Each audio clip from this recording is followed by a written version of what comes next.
लंबी जद्दोजहद के बाद आखिर 12 दिन के बाद यमुनोत्री नेशनल हाईवे को ओजरी के पास से खोल दिया गया है।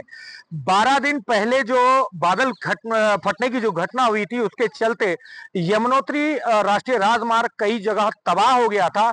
ओजरी एक स्थान ऐसा है जहां पर करीब 20 मीटर जो सड़क थी वो वॉश आउट हो गई थी। उसके ऊपर वैली ब्रिज बनाने का ही एकमात्र ऑप्शन बचा था जिसे आज पूरा कर लिया गया और यमुनोत्री धाम की ओर जो रोके गए जो वाहन थे आज 12 दिन के बाद उनको सकुशल निकाल लिया गया है। यानी कि अब यमुनोत्री धाम की यात्रा निर्बाध रूप से शुरू हो सकेगी।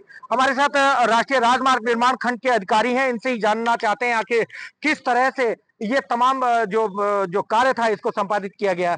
सर, क्या था 12 दिन की लंबी जद्दोजहद के बाद आखिर आज खोल दिया गया मार्ग?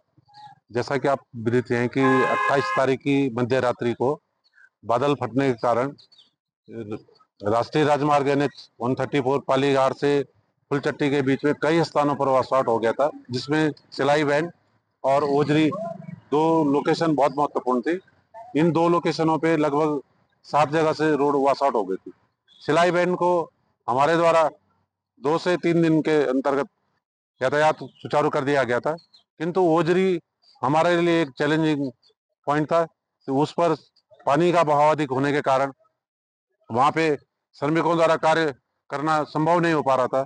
इसलिए NS टीम के द्वारा और हमारे मुख्य अभियंता और जिलाधिकारी महोदय के कुशल नेतृत्व में यह निर्णय लिया गया कि यहाँ पे बेली ब्रिज का निर्माण किया जाए और 6 तारीख को हमारे पास बेली ब्रिज का सारा सामान पहुंच गया था और 7 तारीख से हमने बेली ब्रिज का निर्माण शुरू किया, जिसे रिकॉर्ड 4 दिन में आज पूरा करते हुए यातायात हेतु सुचारू कर दिया गया। एक्शन साहब, एक चीज और जानकारी आपसे चाहेंगे, कुल कितने वाहन उस तरफ जो है रोके गए होंगे यमुनोत्री तरफ?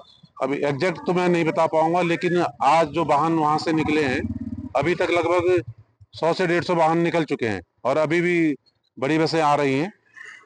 अब क्या लगता है आपको कि मतलब जैसे अभी फिलहाल जो है ट्रैफिक के लिए नहीं थ्रो था मार्ग, अब जो कि आपने वैली ब्रिज बना लिया है तो आप निर्बाध रूप से यमुनोत्री धाम की यात्रा हो सकेगी?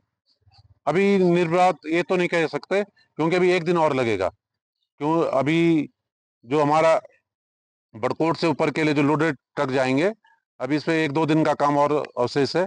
ये पूर्ण होने पर ही निर्बाध रूप से यात्रा सुचारू हो सकती है। यात्री वाहन जा सकेंगे? हाँ, 16 टन तक के वाहन जा सकेंगे। अच्छा, मैंने अभी बंदिशें हैं उसमें कि जो भार क्षमता जो होगी उसके अनुकूल ही अगर जो कैपेसिटी आपके ब्रिज की होगी उसी के अनुकूल जो वाहन होंगे वही पार जा पाएंगे मतलब? हाँ बिल्कुल, क्योंकि बेली ब्रिज का जो हम लोगों ने इंस्टॉलेशन किया है उससे बेली ब्रिज का लेवल उठ गया है, तो बड़कोट साइड पे जो अप्रोच रोड है लगभग हमें 50 से 100 मीटर बनानी पड़ेगी। तो अभी इधर बड़कोट से यमुनोत्री तरफ जाने वाले वाहनों को थोड़ी बहुत कठिनाई हो सकती है, लेकिन इसे 1 से 2 दिन में ठीक कर लिया जाएगा और सभी यातायात हेतु इसे सुचारू कर दिया जाएगा। चलिए, तो ये थे अधिशासी अभियंता राष्ट्रीय राजमार्ग निर्माण खंड मनोज रावत जी, जिनके द्वारा बताया गया कि बैली ब्रिज का निर्माण कर दिया गया है। हालांकि एक बंदिश जरूर रखी है कि 16 टन से अधिक का जो भार का जो वाहन होगा वो उस बैली ब्रिज के ऊपर से आवाजाही नहीं कर पाएगा, लेकिन उससे नीचे जो कम भार क्षमता के जो वाहन होंगे वो निर्बाध रूप से आवाजाही कर सकेंगे। हालांकि अभी 1 से 2 दिन का समय और लगना है, लेकिन छोटे वाहनों के लिए यातायात के लिए मार्ग खोल दिया गया है। ऐसे में कहीं ना कहीं जो तीर्थ यात्री थे जिनके वाहन उस ओर फंसे हुए थे, अब उन्होंने सुकून की सांस दी है कि आज आखिर उनके वाहन वहां से पार करा दिए गए हैं। ओंकार बहुगुणा, उत्तरकाशी, आज तक।